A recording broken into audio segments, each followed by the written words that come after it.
아름다운 봄날을 허락하시고 참으로 새싹이 나오게 하시고 실록의 기쁨을 갖게 하시니 감사합니다.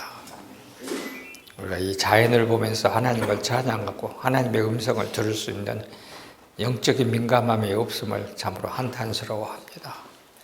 하나님이 우리로 하여금 자연을 보며 하나님을 느끼게 하시고 대화하게 하시고 감사하게 하여 주시옵소서.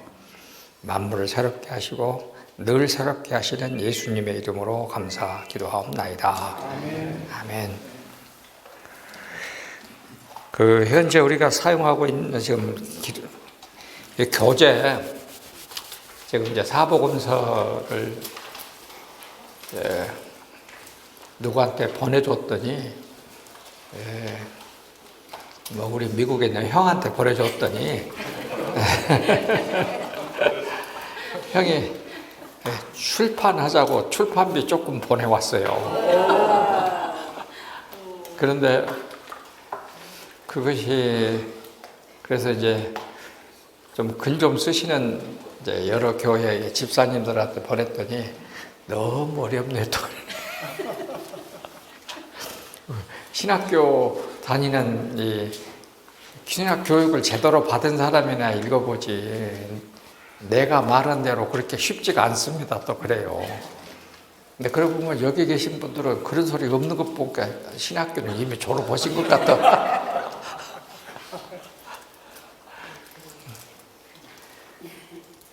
근데 제가 봐도 조금 어렵기는 어렵네요. 근데 왜냐하면 이제 기본적인 저의 이제 마음의 구조는 신학적인 것이 아무리 없으려고 해도 없겠습니까? 그런 구조 속에서 쓰여지니까 아직 그런 구조에 익숙하지 않으신 분들은 조금 와닿지 않겠죠.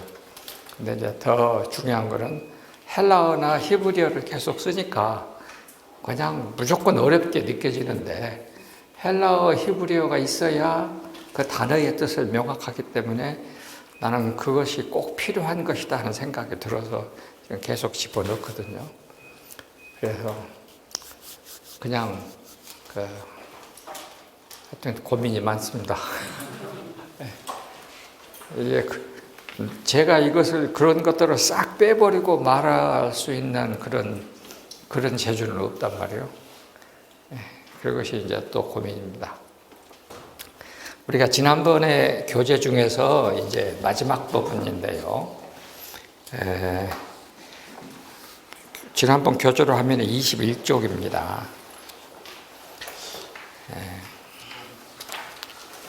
성경에 예수님께서 지금 이제 사복음 산상수훈에서 기도는 이렇게 하라 하는 말을 지금 하셨습니다.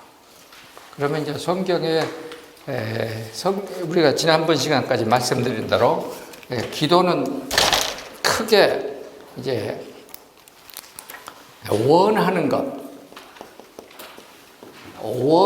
것을 말씀드린다. 이게 제 1번 기도였습니다.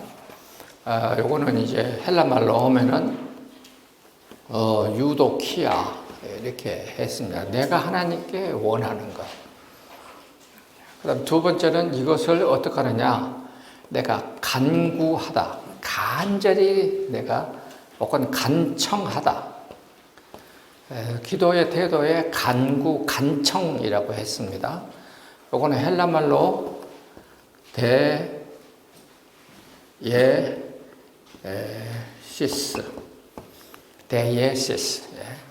데예시스.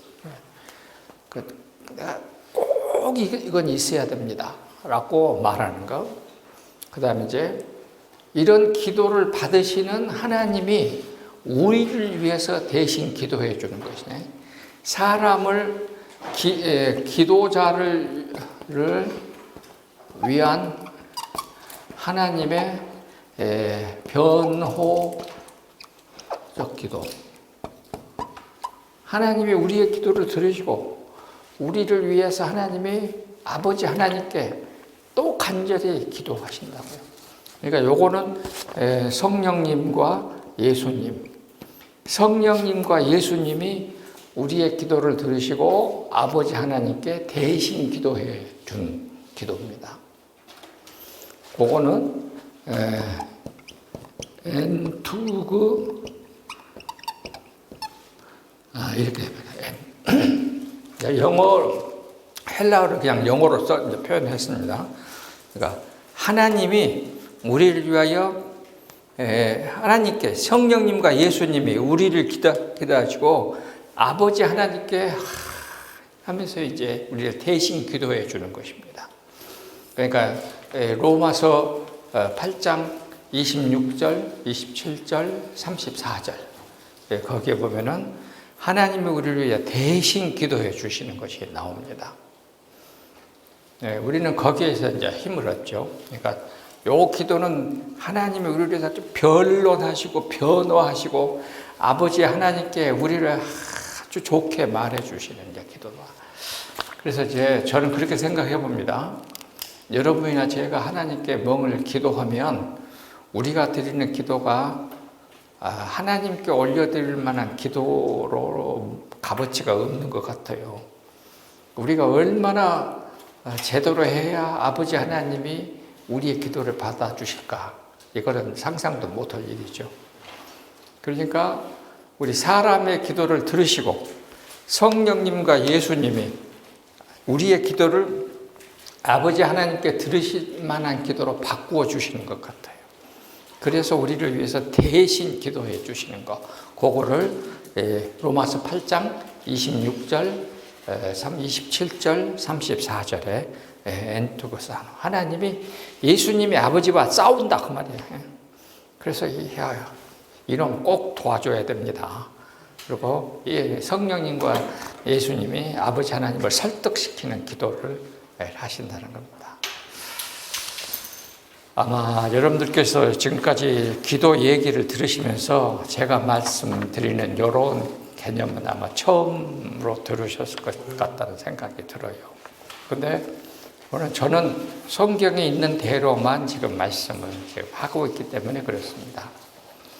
자, 그러면은 어떤 사람들은 저도 이제 기도하는 사람들하고 옛날부터 많이 만나봤지 않겠습니까? 제가 만나봤던 이제 지금까지 만나봤던 사람 중에서 가장 기도에만 전념하신 분, 늘 말씀드렸던 이연필 공동체.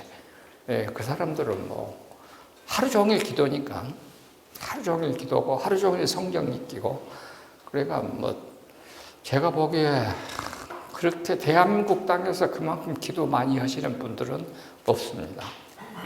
그런데 그 사람들하고 이렇게 얘기를 해보면 엄청나게 많은 신비를 경험을 분명히 했어요.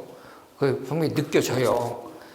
근데 자기들은 그런 신비에 대한 얘기는 이런 방구 말도 안 하고 이런 방구 말 안 해요. 자기들이 경험했던 수많은 기적들 그것도 이런 방구도 말을 안 씁니다. 그 사람들은 오로지 뭐냐, 나는 죄인입니다. 요것만 해요. 난 죄인입니다. 그것이 진짜 놀라운 거예요. 그것이 진짜 놀라운 거예요. 그러니까 그 언젠가 내가 여러분들에게 나눠주는 그 자료에 이연필의 기도가 있습니다. 제가 하나님 앞에 죄인인 것을 깨닫게 되는 것이 가장 기쁩니다. 라고 했거든요. 그래서 이연필 선생의 기도는 뭐 처음부터 마지막까지 저는 죄인입니다. 죄인입니다. 죄인입니다. 그래서 제가 여러분들에게 지난번에 말씀드렸어요. 하나님을 가장 높이는 것은 하나님 앞에서 내가 죄인으로 낮아지는 것이다. 이것이 하나님이 우리에게 가장 바라는 기도다. 이렇게 생각을 해요. 그거 사실일 겁니다. 그런데 이러한 나는 죄인입니다 라고 기도하는 기도. 자, 그래서 누가복음 18장에 한 사람은 바리새인. 바리새인은 나는 의인입니다. 여기 세리는 나는 죄인입니다. 이렇게 이제 두 사람이 나와서 기도를 합니다. 그래서 이 두 분의 이야기가 누가복음 18장에 있는 이유는 뭘까 생각해 보니까 무엇이 올바른 기도의 태도인가를 말씀하시기 위해서 예수님이 말씀하신 것 같아요. 그러니까 바리새인들은 자기네들은 하나님이 원하는 것을 다 다 해드렸습니다. 그래서 자기의를 하나님께 다 열거했습니다. 저는 이것도 했고 이것도 했고 이것도 했고. 이제 우리가 목회 생활을 하다 보면은 교회 조금 이제 한 1, 2년, 3, 4년 다니고 보면은 교회에서 시킨 대로 다 하잖아요. 그러면은 세상 모든 만사가 다 자기 원하는 대로 다 풀릴 줄 알아요. 그러면 이제 안 될 것 아닙니까? 안 되면 저한테 찾아오지, 목사님한테. 아이, 내가 목사님 시킨 대로 다 했는데 왜 일이 안 풀립니까? 이렇게 말하는 사람들이 분명히 있어요. 네. 그거 다 이렇게 비슷한 거예요. 내가 하나님께 이런 것을 해드렸으니까 하나님은 마땅히 나한테 내가 원하는 이것을 갚으셔야 하지 않겠습니까? 라고 생각하는 사람들이 아직도 많다 이것입니다. 하나님을 그렇게 생각하는 건 진짜로 하나님께 모독인데 그걸 모른다는 거죠. 그래서 바리새인의 기도는 결국은 하나님께 모독을 그러니까 이 바리새인은 결국은 이게 하나님 불필요한 사람들이에요. 하나님의 도우심이 필요 없는 사람이에요.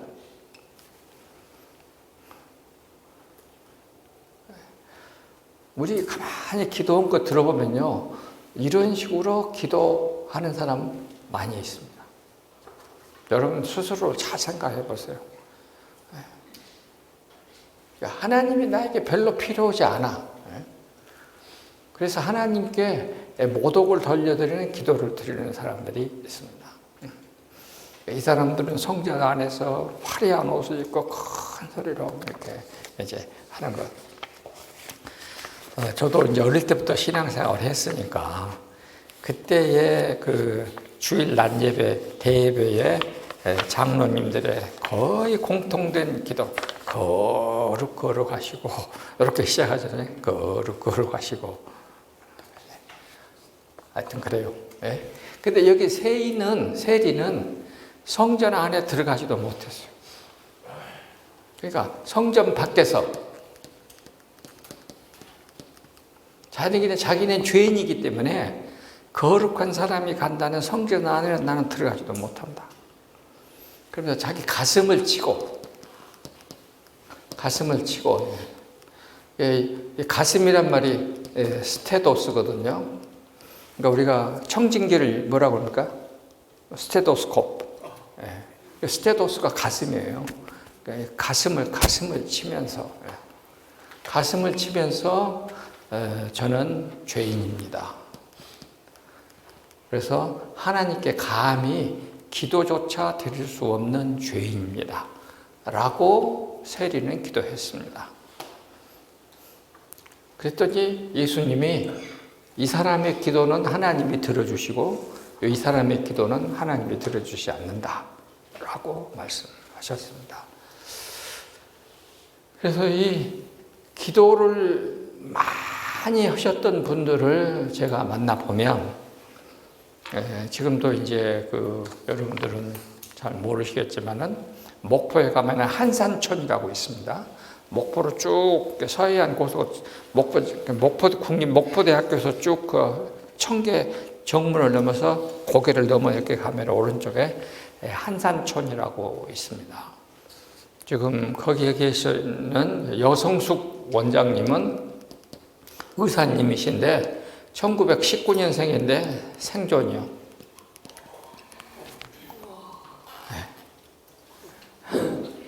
네, 생존입니다. 아직까지. 근데 이분은 자기 재산 다 내놓고, 물론 그건 다 내놨고, 그래서 하루 종일 기도하시는 일만 전념하시는 그런 사람입니다. 근데 여러분들이 한번 언제 우리가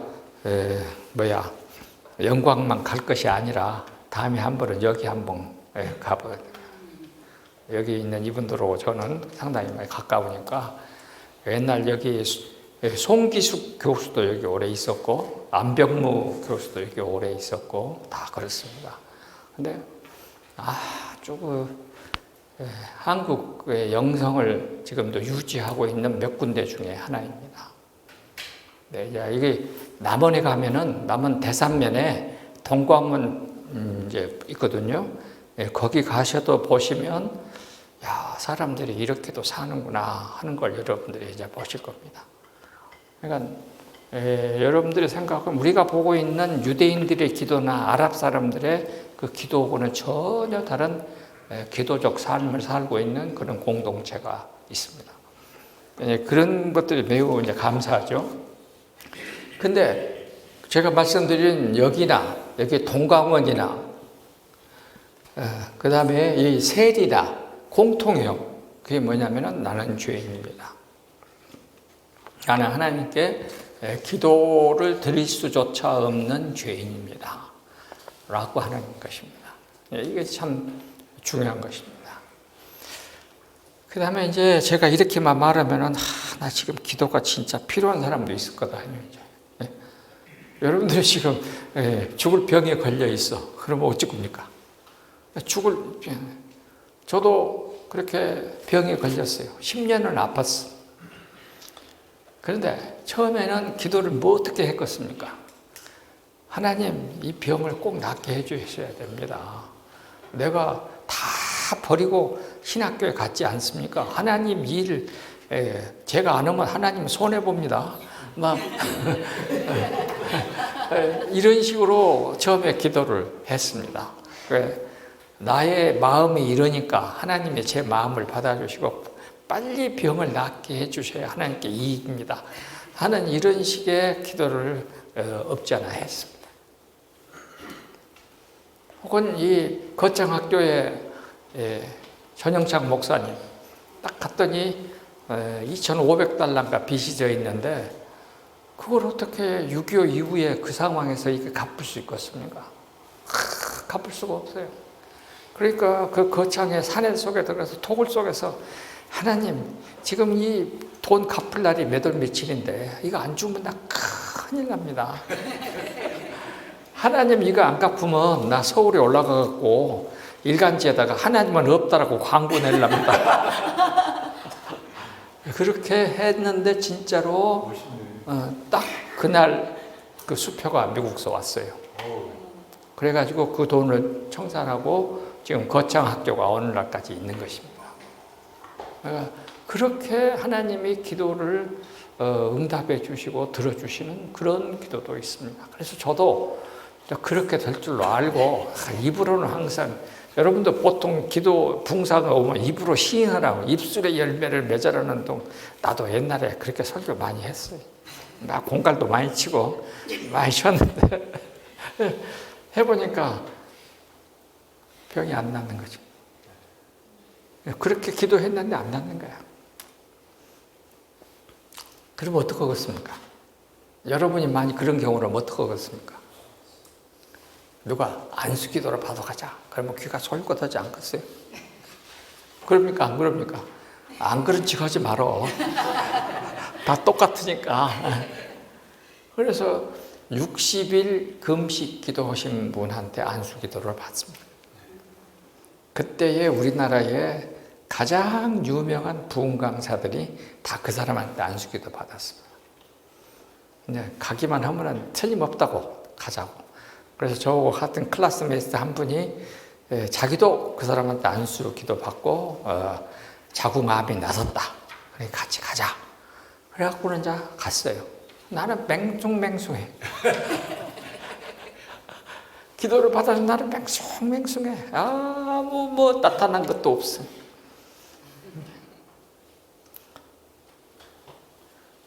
그랬는데 재밌는 거는 그 기도를 받고 나서 막 나섰다고 막 입으로 막 이렇게 했죠.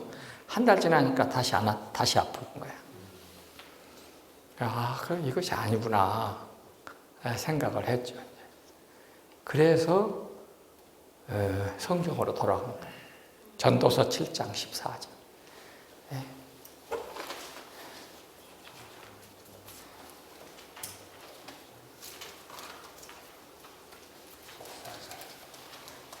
뭐라고 했습니까? 형통한 날에는 기뻐하고 공고한 날에는 생각하라. 뒤를 돌아보다. 옛날에는 생각하라 그랬어요. 옛날 번역은요. 형통한 날에는 기뻐하고 공고한 날에는 생각하라. 하나님이 이 두 가지를 병행하게 하사 너희로 능히 장래에 하시는 일을 헤아려 알 수 없게 하셨다. 하나님이 하시는 일을. 그래서 이제 곧바로 그렇구나.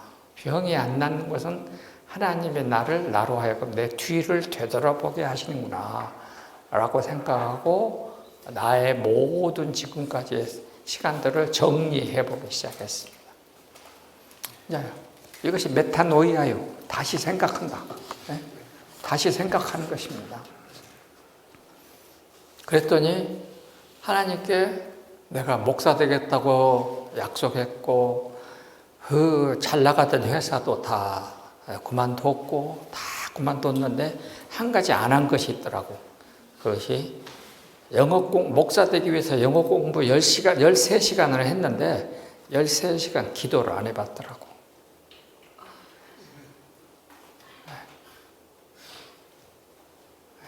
13시간 동안 성경을 읽어본 일이 없더라고. 영어 공부는 했는데 13시간 동안 진짜로 찬송해본 일이 없더라고. 그래서 이제 답이 온 거지. 그래서 곧바로 성경을 읽기 시작을 했어. 하루에 3시간씩 60페이지씩 한 달에 한 번씩 그렇게 성경을 읽어가기 시작했어. 줄 쳐가면서 성경을 읽다가 막 너무너무 기뻐서 막 떼굴떼굴 구르기도 하고 너무 미안해서 죄송해서 눈물도 흘리고 그렇게 하면서 성경을 한 달에 한 번씩 연속으로 35번을 읽었더니 나도 모르게 병도 다 낫고 깨끗해졌다. 그러니까 하나님이 우리에게 지금 저한테 너 기도해 라고 사인을 보냈는데 하나님한테 바짝 엎드리지 않고 내가 생각하는 대로만 기도한다고 한 것을 나는 그것을 하나님께 기도하는 것이라고 착각하고 살았다는 것을 알게 됐어요. 그래서 그 시간이 끝나고 나니까 이제는 병 낫게 해달라고 기도가 안 해도 돼. 병 낫게 해주세요라는 말이 기도에 안 나와. 그런데 그 다음부터 하나님 저에게 병을 주셔서 감사합니다. 나로 깨닫게 하시니 감사합니다. 지금까지 살았던 것도 감사합니다. 그때부터는 그냥 모든 것이 감사해요. 근데 현실은 하나도 된 것 없는데, 현실은 하나도 이루어진 것 없는데, 그때부터 감사해요. 하나님이 저를 어떻게 쓰실지 저는 알지 못하지만 하나님이 분명히 저는 죽이지 않을 것 같습니다. 확신이 있습니다. 그러면서 하나님께 감사하는 동안에 말씀을 읽고 감사하고 또 하나님을 의지하고 내가 부족함을 깨닫고 하는 상황 속에서 알게 모르게 병에 이제 다 나아서 오늘날까지 이렇게 건강하게 이제 있지 않습니까? 그러니까 저는 여러분들이 이제 많이 기도하시는 분들 통해서 부흥사들 통해서 기도는 하나님의 호흡이다, 하나님께 대화다 확실합니다. 기도는 내가 하나님과 만나는 가장 긴밀한 시간이에요. 하나님과 close contact, 하나님과 가장 close contact 하는 거야. 이건 그 기도를 통해서 하나님이 이제 우리에게 주시는 것입니다. 근데 그때 제일 많이 기도했던 게 눈물이 뭐냐면 내가 이것도 모르고 잘난 체 했다. 다 된 줄 착각했다. 그러니까 여러분이나 저는 전부 다 어찌 보면은 이쪽으로 많이 가 있습니다. 알게 모르게 여러분들 몰라서 그러지 대부분이 이쪽으로 가 있습니다. 저도 그랬으니까. 그런데 여기서 일로 옮겨가게 되는 거, 여기서 일로 옮겨가는 통로, 이 통로가 뭐냐면은 고난이요. 고난을 통해서 하나님을 바로 알고 바로 깨닫고 그러면서 올바른 기도의 자세를 갖게 만드는 것입니다. 그래서 고난은 여기서 일로 가게 만드는 거예요. 그렇게 해서 내가 하나님 앞에 내놓을 수 없는 죄인입니다. 하나님의 은혜 아니면 한순간도 살아날 수 없습니다. 라고 하나님께 맡기고, 이때부터서는 내가 주인이요. 이제는 내가 선두요. 그리고 하나님은 뭐요? 우리 군대 가면 뭐라니까? 선두 좀 천천히. 그리고 뒤에는 뭐예요? 후발. 후발. 그래서 하나님은 내가 앞에 갈 때 나 따라오셔야 됩니다. 이르고 하면은 여기 거꾸로 되는 거죠. 이렇게. 하나님이 앞에 있고 내가 뒤에 서고 하나님이 이끄시는 대로 따라가고. 이르고 하면 그렇게 되는 거죠. 이제. 그래서 어제 지난 시간에 말했던 하나님 앞에 나는 절대 무능, 그리고 하나님께 절대 의존. 나는 내 문제를 스스로 절대 해결할 수가 없다. 난 절대 무능입니다. 그래서 나는 하나님께 요 절대 무능을 통해서 하나님께 절대로 의존하는 단계로 우리가 상승해 가는 것입니다. 요것이 누구냐면 세리요. 세리의 모습이었습니다. 자, 그러면 우리가 교회에서는 어쩔 수 없이 목사님들도 거짓말 하잖아요. 뭔 기도를 하든지 하나님이 다 들어주신다. 이렇게 안 하면 또 너무 실망할 것 같으니까 그렇게 말은 하기는 해요. 근데 목사님 속에도 실은 그런 건 없지. 근데 진짜로 병이 나을 수 있다는 확신이 드는 경우도 있더라고. 한 번은 우리 교인이 다급하게 전화를 했어요. 여기 조선대학교 이 응급실인데 우리 어머니 지금 장례하기 위해서 응급실에서 골이 이제 침대가 옮겼습니다. 그러니 빨리 오셔갖고 임종 예배 좀 해주세요. 그래서 갔어. 딱 갔는데 보니까 아니요. 아니더라고. 그래서는 딱 기도하고 했는데 그때 태어나갖고 6년을 더 살았어. 그런 것도 있어요. 그러니까 하나님이 우리 기도를 필요에 따라서 이렇게 기도 들어주실 때도 있어. 또 필요에 따라서 하나님이 일찍 데려가실 수도 있어. 요거는 우리하고는 아무 상관없는 거야. 그것을 깨닫게 되기까지가 이제 오랜 시간이 걸리죠. 근데 그러면은 하나님은 우리가 기도하면 100% 다 들어줘야 되는가? 하나님이 우리가 기도하는 사람께 무조건 빚져갖고 오냐 이쁘다 네 허락 들어 내가 다 해줄게 꼭 이러시는가 하는 얘기입니다. 그러면 성경에 어떤 기도는 하나님이 다 들어주시고 어떤 기도는 끝까지 안 들어주시는 경우가 있다 이거야. 나는 성경에 케이스가 많지만 딱 2 케이스만 말하겠습니다. 예수님이요. 하나님의 아들이시잖아. 그런데 겟세마네 동산에 올라가서 뭘 기도했습니까? 내가 죽지 않을 수만 있으면 좋겠습니다. 그러면 이거는 뭐요? 한편으로는 예수님이 인간이시다는 것에 대한 가장 좋은 증거예요. 그러니까 예수님은 인간으로서 죽고 싶은 사람 누가 있어? 죽지 않을 수만 있으면 죽지 않으려고 그러잖아. 그러니까 내가 이 잔을 마시지 않을 수만 있다면 안 마시면 좋겠습니다. 라고 해서 예수님이 목숨 내걸고 피와 땀을 흘리면서 기도했는데 하나님이 안 들어줬어.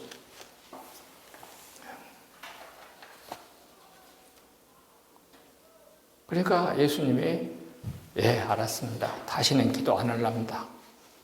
하나님이 주신 십자가를 달게 지겠습니다. 하고 이제 가시는 거 아니에요? 그러니까 예수님의 케이스는 뭐냐면은 사람들의 구원, 다른 사람을 구원하기 위해서 너가 십자가를 져야 된다라고는 하나님의 사명을 저버리려고 했을 때 그때 하나님이 안 들어줘.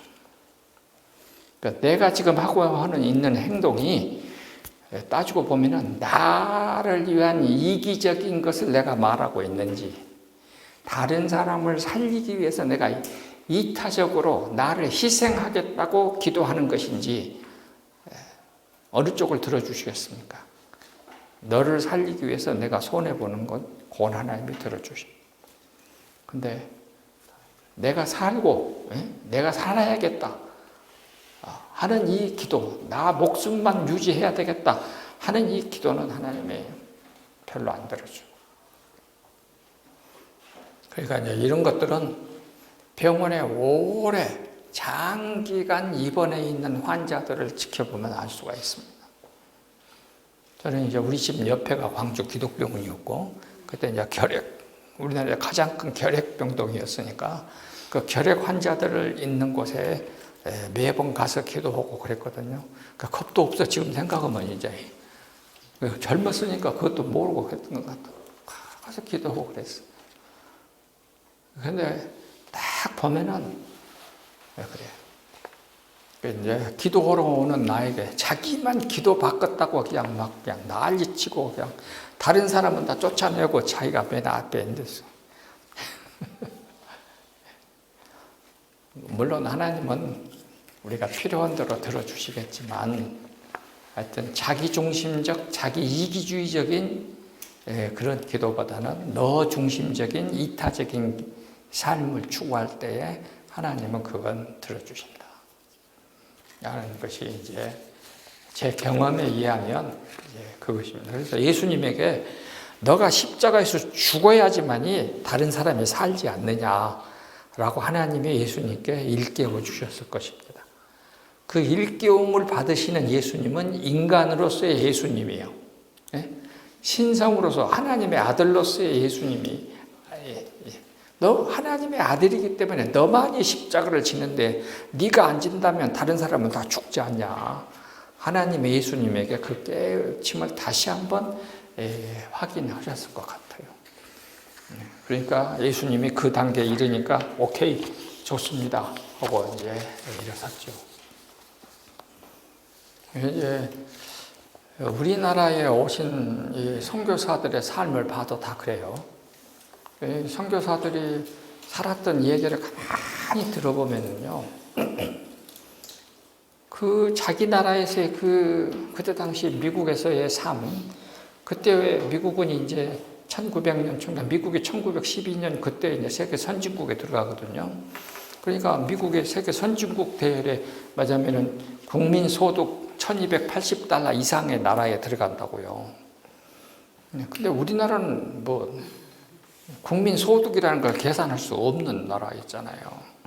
근데 이제 그때에 그분들이 와서 우리와 함께 고생하면서 살았던 그런 일을 열심히 하는 사람들, 그런데 하나님의 기도를 안 들어줘.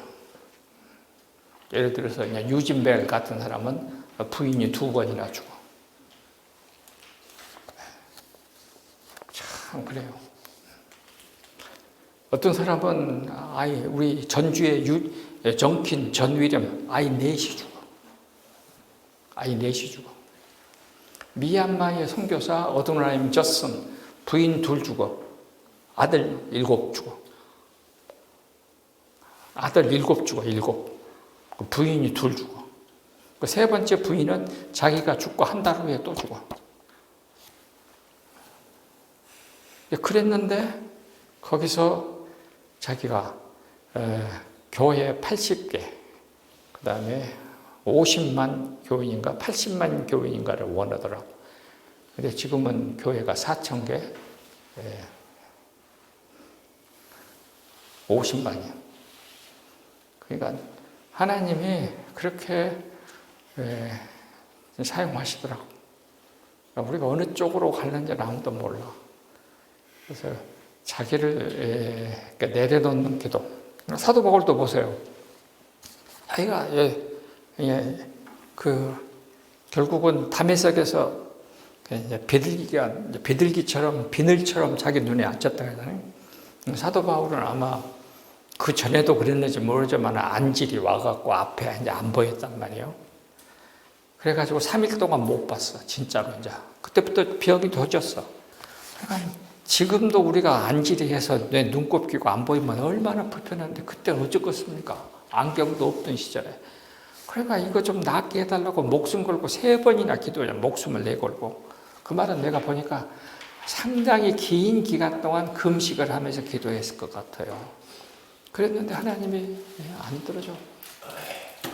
거기 고린도 후서에 보면 너가 약할 때에 내가 너를 통해서 일한다. 여러분, 그건 확실합니다. 그거는 확실합니다. 여기 바리새인처럼 내가 하나님을 위해서 일을 합니다라고 하면 하나님이 하실 일이 없어져. 근데 나는 죄인이기 때문에 하나님 할 일이 하나도 없습니다. 나는 아무것도 없이 무능합니다. 그러면 하나님이 나를 통해서 일하시고. 이건 확실합니다. 여러분, 그건 확실하게 알으셔야 돼요. 그러니까 저는 우리 근래에 우리 주변에서 이러한 나는 무능이기 때문에 아무것도 할 수 없기 때문에 나는 이제 어쩔 수 없이 손 놔야 됩니다라고 했는데 나를 통해서 하나님이 큰 일을 하셨다. 그게 뭐냐면 미울 아야코야. 삼포는 미울 아야코야.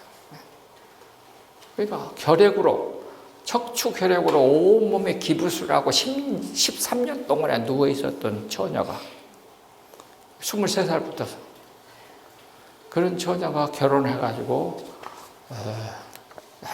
그거 다시 한번 나도 옛날에 너무 감격스럽게 읽었지만 다시 한번 최근에 또 보면서 진짜로 감격했어.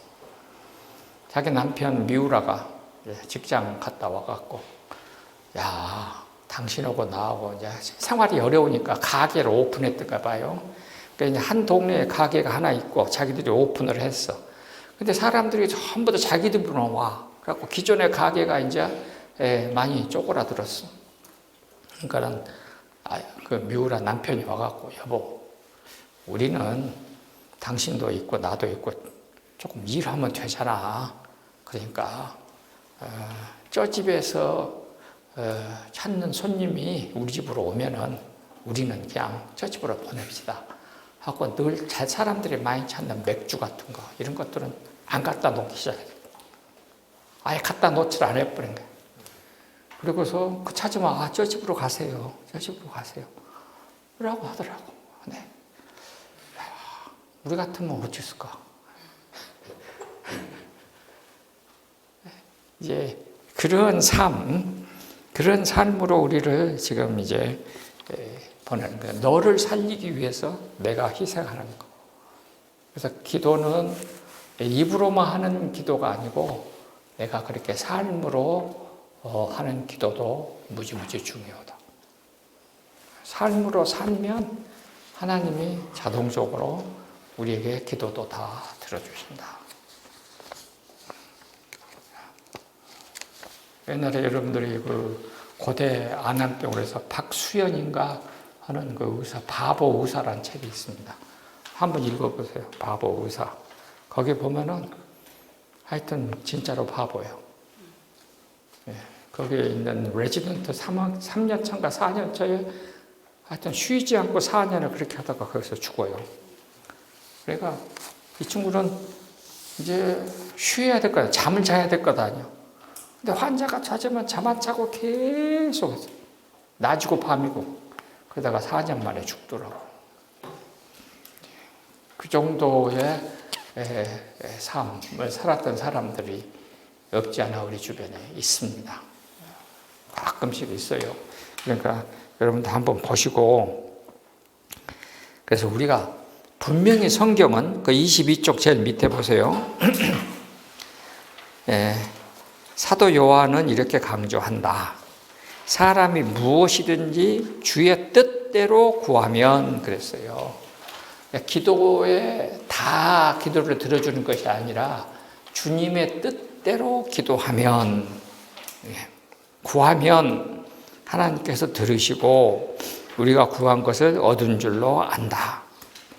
그러니까 우리는 지금 여기 교회에서 무슨 실수를 하냐면 주의 뜻대로 기도하는 것이 아니고 내 뜻대로 기도하면 하나님이 들으시고 다 허락하신다라고 생각할 때가 참 많다 이것입니다. 그러면 주의 뜻, 하나님의 뜻은 무엇입니까? 예? 우리 하나님은 데살로니가서 2장 4절에 모든 사람을 구하는 것이야. 모든 사람이 진리를 아는 데 이르기를 원하고 다른 사람을 살리는 것이야. 그러니까 다른 사람을 살리기 위해서 우리가 기도하면 간절히 우리가 하나님께 여기 예테오는 지난번에 아이테오라는 말 할 때 설명했어요. 나 돈 안 빌려주면 우리 식구 다 굶어 죽습니다. 그러니까 우리 지금 배고파서 우리 죽을 지경이니까 꼭 돈 빌려주셔야 됩니다. 하고서 우리 아이들 보세요. 나 지금 우는 소리 못 듣겠습니다. 라고 가서 돈을 빌려달라고 막 간청하는 소리. 그것이 지금 여기에 구하면이라는 단어입니다. 아이테오.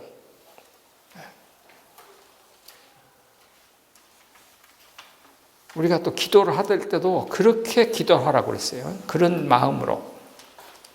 그러면 하나님이 아쿠스, 그러니까 들으시고 아쿠 우리 기도를 얻은 줄, 구한 것을 얻는 줄 한다. 그랬습니다. 그래서 예수님은 결국은 십자가를 짊어지고 이제 가시게 됐습니다. 그래서 우리가 기도하는 삶으로 중요한 것인데 거기 20쪽 가운데 보면은 누가복음 21장 34절 말씀을 내가 인용해 놨습니다.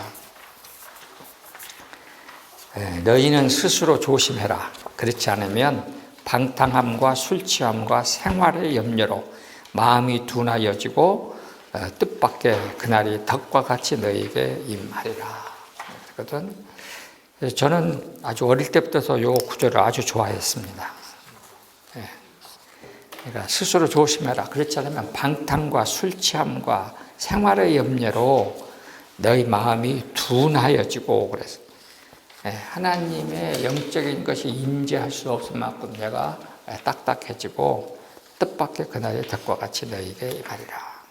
그래서 여러분들이 이제 그런 실수를 범했던 사람, 그 밑에 제가 그 다음 패러그래프에 악에서 구하시옵소서라는 기도에서 아브라함의 실수, 다윗의 실수, 여호사밧의 실수, 히스기야의 실수, 그리고 오늘을 살아가는 우리들의 실수 다 거기에 포함되는 것 같다는 생각을 했습니다. 그러니까 아브라함의 실수는 뭡니까? 아내가 아이를 못 낳으니까 하가를 통해서 애를 낳는 것이 아주 잘하는 것처럼 착각을 했다 이거예요. 그러니까 내가 아무리 생각해도 생리가 끊긴 사라가 애를 낳을 수가 없으니까 하가를 통해서 애를 낳을 수밖에 없겠구나 내가 판단했고 그렇게 해서 이스마엘을 얻었고 자기가 아주 잘한 줄 알았는데 하나님은 아니다. 그것이 아브라함의 실수요. 다윗의 실수, 밧세바. 여호사밧의 실수, 어쩌습니까? 전쟁을 끝나게 하려면 어떻게 해요? 아합과 사돈관계를 맺고 바알 신을 남쪽 유다에 데리고 와도 우리나라에 전쟁이 없다면 백성들이 원하는 것이 전쟁 없는 것이니까 내가 잘하는 것이지. 이렇게 착각했다 이것이. 이런 실수. 히스기야의 실수. 병 나와갖고 그렇게 사람들이 와서 조문을 하니까 자기의 힘을 분명히 하나님의 은혜로 병 나눠놓거든. 사람들이 오니까 바벨론 사람들한테 자기 후궁들 보여주고 궁정의 보물들 다 보여주고 자기 새끼들 다 보여주고 그러니까는 나중에 이제 이사야 선지자가 가서 미쳤어. 당신이 오늘 보여준 이 모든 재산들, 이 이쁜 후궁들, 당신의 자식들 다 바벨론으로 갈 것이요. 당신의 자식들은 가서 거기서 환관이 될 것이요. 그러니까 히스기야가 얼마나 정신 나간 소리를 해. 언제 그런 일이 있겠습니까? 그러니까 너 때는 괜찮고 너희 자식들 때 그런 일이 있다. 그러니까 할렐루야. 환장을 그냥.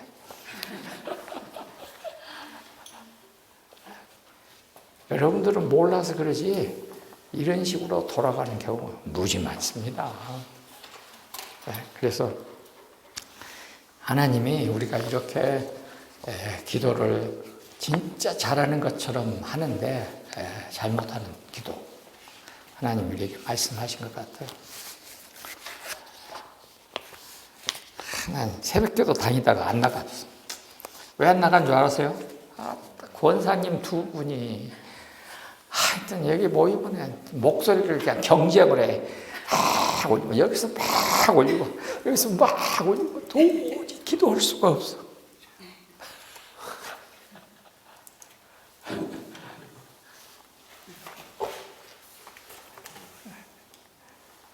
하여튼 그래. 근데 진짜 기도 열심히 한 사람 내가 하나 봤습니다. 여러분들은 믿어지지가 않을 정도로 기적입니다. 제가 교회에 목회할 때에 그 화가, 남편이 화가예요. 그런데 여러분들 그림 그리는 사람이 음악하는 사람보다 훨씬 더 또라이란 거 알죠? 훨씬 더 또라이입니다. 근데 이제 부인이 새벽기도로 가는 거야. 그러면 교회 와갖고 새벽기도 하고 있는 부인의 이렇게 머리를 잡고 집으로 끌고 갔어. 그것을 몇 년? 3년인가 4년을 그렇게 했어. 그러니까 진짜 징그럽잖아요. 부인도 징그러운 사람이에요. 그런데도 교회를 또 왔어. 근데 하루는 남편이 그렇게 했으면 자기 말 들을 줄 알았는데 또 보니까 없어. 그래서 교회로 잡으러 왔어. 근데 그날은 부인이 우리 남편 하나님 믿고 예수 믿게 해달라고 기도하는 것이 꼭 천사가 기도하는 것 같이 보이더래요. 그래갖고 그날은 안 그랬어. 그때부터 교회 다녀갖고 안수 집사가 됐어. 근데 지금도 여전히 또라이는 또라이야. 그래서 그 여자 집사는 나중에 이제 신학교 가갖고 목사가 됐어요. 목사가 되기는 됐지만 하나님 일 제대로는 할 수는 없겠지만 하여튼 그렇게 해서 내가 보기에는 자기 마음속에 원이 좀 풀린 것 같아. 조금 하여튼 나 근데 나 그렇게 뻗친 사람 처음 봤어요. 남편도 아주 무지무지 뽑힌 사람인데 진짜 나 같으면 못 할 것 같아. 여기 있는 사람 중에 그렇게 할 사람 한 사람도 없어. 날마다 와갖고 자기 기도하고 있는 자기 머리채를 잡고 가니 이거 상상도 할 수 없는 일이야. 그러니까 그렇게 해서 기도로서 결국은 남편을 구하는 사람을 봤습니다. 그건 참 놀라운 일이야. 자, 그러면 여기 20쪽 가운데 제2부분 올바른 기도의 태도와 용서하는 삶. 자, 예수님께서 이제 직접 다 기도를 가르쳤습니다. 그러면 하나님께서 들으실 만한 합당한 기도의 태도에 대해서 가르치십니다. 거기 밑에서 두 번째 기도의 태도에 대해서 우리에게 가르치십니다.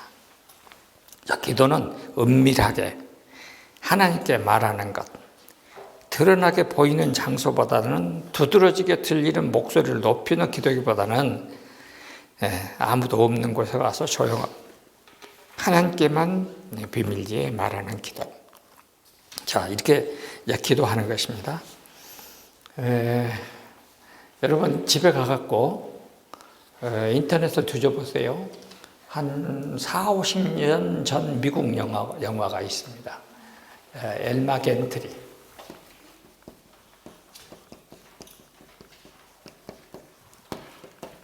엘마 겐트리. 이거 한번 보세요. 그러니까 미국의 1850년대 미국의 성령 대부흥 운동이 일어났을 때에 미국 사회의 성령 대운동의 이제 어두운 점에 대해서 얘기를 하고 있습니다. 하여튼 인터넷 뒤져보면 나올 겁니다. 저는 몇 번 봤어요, 그 영화. 그러니까 성령께서 이렇게 크게 역사하셨던 그 시대에 그렇게 기도했던 사람들에게 있었던 문제점들에 대해서 말하기 시작을 하고 있습니다. 자, 그러면은 기도는 여기 23쪽으로 가겠습니다. 이제 하나님께 우리의 기도가 다 다 들려지고, 어찌 보면은 하나님께 기도할 것이 별로 없을 정도로 하나님과 영적으로 교통하는 삶을 살면 어찌겠습니까?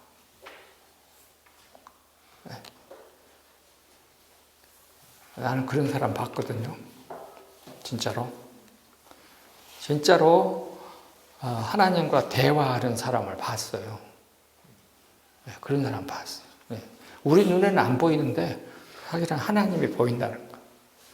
그렇게 해서 숲속에서 기도하면서 자연 속에서 활동하시는 하나님을 느끼는 사람이 있었어요. 그런 분들하고도 봤습니다. 그런데 그런 사람들이 우리에게 저한테 가르쳐 준 것은 뭐냐? 생각해 보세요. 하나님을 만났어. 그러면은 내가 장장로가 나한테 섭섭하게 해도 어떻게 되겠습니까? 그거 문제가 안 되지. 이거예요, 지금. 우리가 하나님을 만나면 내가 우리나라 대통령하고 늘 옆에서 같이 밥 먹고 그렇게 하면, 우리 학교 직원이 나한테 뭐라고 해도 그건 문제가 안 되지. 바로 이거요. 요 삶을 태도로 가지라는 것입니다. 그러니까 너한테 섭섭하게 하는 우리의 이웃의 실수, 잘못, 이런 것들은 전부 다 용서해라. 여기 단어가 달라요. 내가 너의 이웃의 죄를 용서함이라고, 우리나라 말로는 죄라고 되어 있는데 헬라 말에 파라푸토마, 이것은 이 뜻이에요. 너희가 이웃의 이것을 용서하면 하나님은 너의 죄, 요거를 오페이레티아, 너의 빚을 용서해 준다 그랬어요. 그러니까 이게 아주 중요한 겁니다.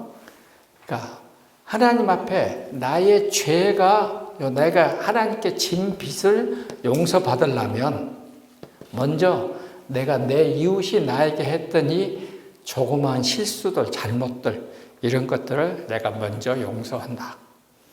그러면 하나님이 나의 이 엄청난, 사람이 도저히 갚을 수 없는 이 빚을, 죄를 하나님이 용서해 주신다. 이것이 이제 진짜 올바른 기도 태도라는 것입니다. 자, 기도는 용서하는 거예요. 기도하는 사람의 가장 두드러진 특징, 하나님을 늘 만나는 사람들, 하나님의 품성에 가까워진 사람들, 하나님이 뭐하는 사람이요? 용서하시는 분이잖아.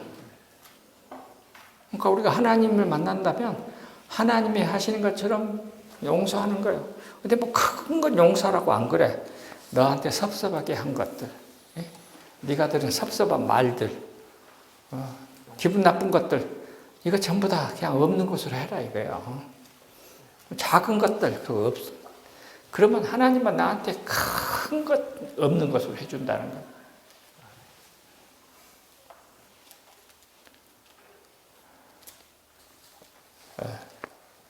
쉽지는 않겠죠. 잘 안 되지. 안 돼. 근데 왜 안 돼? 연습을 안 해서 안 돼. 연습하면 돼요. 연습하면 돼. 진짜요. 나도 옛날에 그렇게 한 사람 성질 이만큼 하고 막 난리치고 그럴 때가 왜 없었겠어요. 근데 지금은 아무리 뭐라 해도 그냥 웃어. 나도 다 한때 그랬었어. 아직 너 1학년밖에 안 되구만. 이렇게 하면서 다 없는 것을 해줘. 가끔씩 내가 지난번에도 여러분들에게 그 말을 했어요. 김훈, 우리 작가 김훈, 자전거 여행이란 1번, 2번 책이 있어요. 1번 서문에 그 말이 나와요. 그리고 내가 읽은 책과 세상, 그 책의 맨 후기에 이런 말이 나와. 자전거 여행을 읽어보면 어떤 말이 나오냐면, 자기가 우리나라에서는 1년 반 동안 자전거를 타고 우리나라 전국을 일주를 했어. 그런데 자기가 1년 반을 지나고 나서 느끼는 것이, 자전거를 타고 산을 오를 때 가슴이 찢어지는 아픔과 고통. 그런데 산 정상에서 밑으로 내려가는 그 엄청난 속도와 쾌감, 자유로움. 그러면서 자기가 전국을 1년 반 동안 다녀보고 나니까 높은 곳과 낮은 곳은 정확하게 비긴다 그랬거든. 완전히 도사님 말씀을 했어요. 완전히 도사님 말씀. 오르막길의 고통과 내리막길의 즐거움은 정확하게 비긴다. 그것이 자전거 여행의 첫 번째 나온 책의 서문에 있습니다. 내가 읽은 책과 세상에는 이런 말을 했어. 책 서문에, 그러니까 책 본문에 맨 앞에 첫 글자가 내가 지난번에 말했어. 내일이 새로울 수 없으리라는 확실한 예감에 사로잡히는 중년의 가을은 난감하다.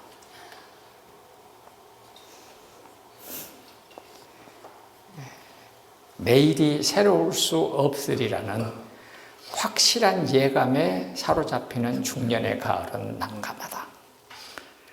맨 앞에 첫 문장이에요. 근데 그 책의 맨 뒤에 이제 글 다 쓰고 후기에 이름, 자기가 한국일보 기자 했을 때에 38살 됐을 때에 후배 기자들하고 술 한잔 먹으면 따시게 잘하고 막 따도는 놈이 있었다 이거야. 그래서 자기가 그랬대. 니 몇 살이냐? 28이라고. 니 때는 다 그래야. 그리고 넘어갔다고 그래서 나왔어. 그러니까 여러분도 그렇게 하셔야 돼. 니 때는 다 그래야. 굉장히 감동적이었어. 성인 군자 되라고는 안 할 테니까 그런 소리 들으면 기분 나쁘면 나도 한때는 그랬어. 너 때는 다 그래요. 아직 나이가 어려서 몰라서 그랬으니까 조금 지나봐라.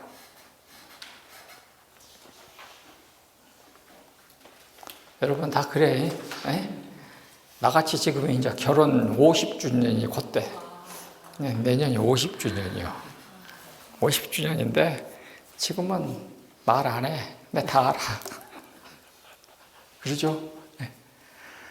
10년, 20년 차 자꾸 시끄러. 우리는 시끄러울 일이 없어, 우리는. 그죠? 말 안 해도 다 알아. 오늘 또 나가면서 잘 다녀오시오. 끝.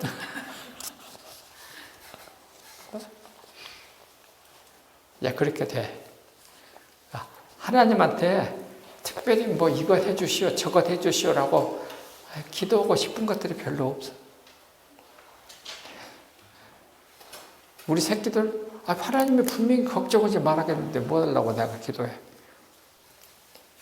근데 건강? 네가 하나님 뜻대로만 사는 동안은 너 건강 있을 텐데 뭐 하려고 기도해. 그러니까 기도하기보다는 무엇이 더 중요해? 내가 하나님 일 뜻대로 일하는 것이 더 중요해. 그러면 나 건강도 주실 것이고 우리 새끼들도 하나님이 잘 지켜주실 줄로 믿어. 거기 전혀 의심이 안 돼. 걱정이 안 돼. 이런 것들이 중요해. 그래서 하나님과 친밀한 관계에 있으면 그냥 기도할 것이 별로 없어. 그래갖고 오늘 또 하나님 이렇게 해서 하나님과 알았죠? 이렇게 가는 거야. 이 기쁨. 자, 여러분 그런 의미에서 24쪽.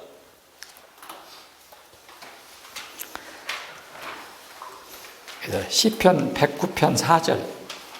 여러분들이 지금 제일 힘들고 어려운 것이 나는 잘해주는데 저 사람은 나를 욕할 때가 많잖아요. 그러니까 시편 109편 4절에 뭐라겠어요? 나는 살아가나 그들은 도리어 나를 대적하니 나는 뭐 할 뿐이다?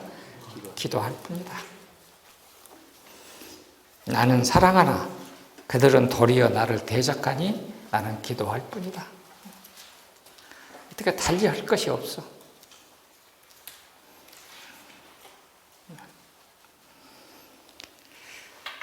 기도에 대한 깨달음을 주는 많은 분들의 많은 글들이 있는데 그 기억에 올라프 하우게 노르웨이의 농부 시인입니다.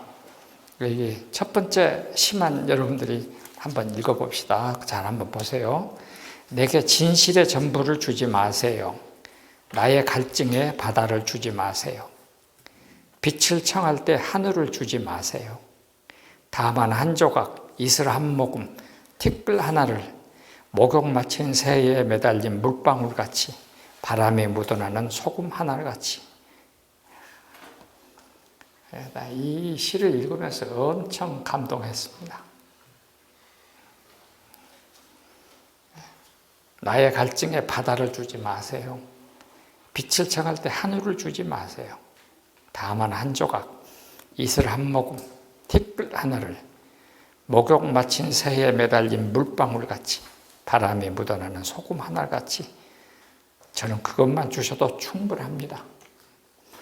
이렇게 하나님을 만나는 그런 그 기쁨이 하나님과 동행하는 삶의 기쁨을 노래하는 그런 글들이 있어요.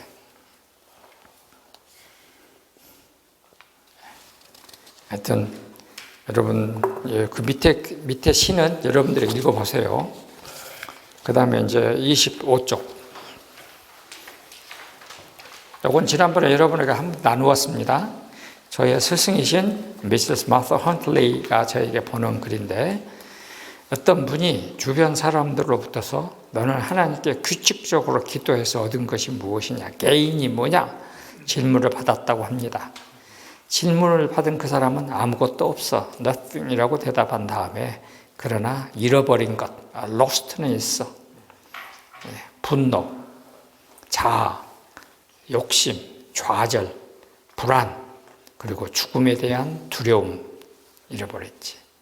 그리고 결론적으로 말하기를 기도의 응답은 얻는 것이 아니고 버리는 것이야. 그리고 그 버리는 것은 궁극적으로 얻는 것이지. 그러니까 우리가 하나님과 가까이 가면 갈수록 자기를 내려놓고 버리고 잊어버리고 자기를 lost 하는 거지. 나를 lost, 잃어버리는 거야. 내가 나를 잃어버릴 때 하나님을 발견하는 것이. 그래서 우리가 기도하는 것은 하나님을 찾기 위해서 기도하는 것인데 하나님을 찾으려면 내가 먼저 나를 잃어버려야 돼. 말은 쉽지만 한번 너무너무 어려운 것이니까 한번 이렇게 되게 해보려고 노력을 한번 해보세요. 그러면 어느 날 답이 올 것입니다. 오케이.